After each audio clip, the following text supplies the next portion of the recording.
បើទោះបីជាខ្ញុំធ្វើមិនឃើញនៅរូបថតមួយសន្លឹកនេះប៉ុន្តែជាមិនរួច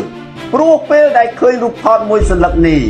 ទឹកភ្នែកខ្ញុំក៏ហូរដោយមិនដឹងខ្លួនដោយសារតែការឈឺចាប់បំផុត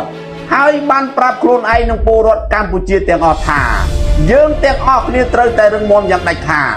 ហើយរូបថតមួយសន្លឹកនេះទឹកមុខបង្កប់ទៅដោយទំនួលខុសត្រូវខ្ពស់និងការគិតគូរយ៉ាងជ្រាលជ្រៅពីជោគវាសនាជាតិដោយរូបភាពមួយសន្លឹកនេះ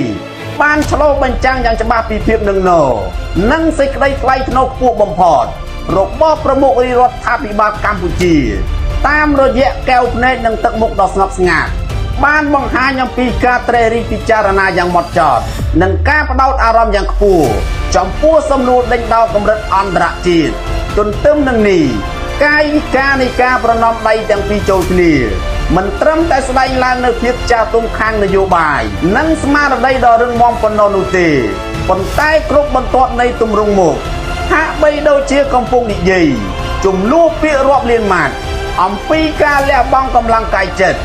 និងទំនួលខុសត្រូវដ៏ធំធេងមហាសាលនៅក្នុងបេសកកម្មការពារផលប្រយោជន៍ជាតិទឹកដីនិងសុវត្ថិភាពសម្រាប់មាតុភូមិជាតិទាំងមូលផងដែរហើយសូមគូបញ្ជាក់ផងដែរថាសម្ដេចបវរធិបតីហ៊ុនម៉ាណែតនាយករដ្ឋមន្ត្រីនៃកម្ពុជារបស់យើងបានផ្ដល់បទកិច្ចសម្ភារ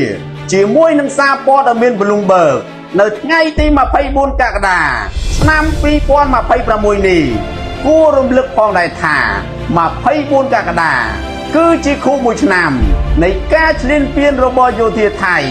យ៉ាងសាហាវព្រៃផ្សៃមកលើទឹកដីកម្ពុជាដោយបានប្រើប្រាស់យន្តហោះចម្បាំង A16 បានវាយប្រហារនិងបំផ្លិចបំផ្លាញហេដ្ឋារចនាសម្ព័ន្ធកម្ពុជារួមមានស្ពានថ្នល់មន្ទីរពេទ្យប្រាសាទបុរាណខ្មែរផ្ទះសម្បែងរបស់ពលរដ្ឋកម្ពុជាហើយបានធ្វើឲ្យពលរដ្ឋកម្ពុជារាប់ម៉ឺននាក់ពិសិដ្ឋដោយសារតែការវាយប្រហារយ៉ាងសាហាវព្រៃផ្សៃរបស់យោធាថៃហើយសបញ្ជាក់ឲ្យឃើញថាវាជាឧក្រិដ្ឋកម្មសង្គ្រាមអន្តរជាតិដោយការឈ្លានពានរបស់ថៃមកលើទឹកដីកម្ពុជា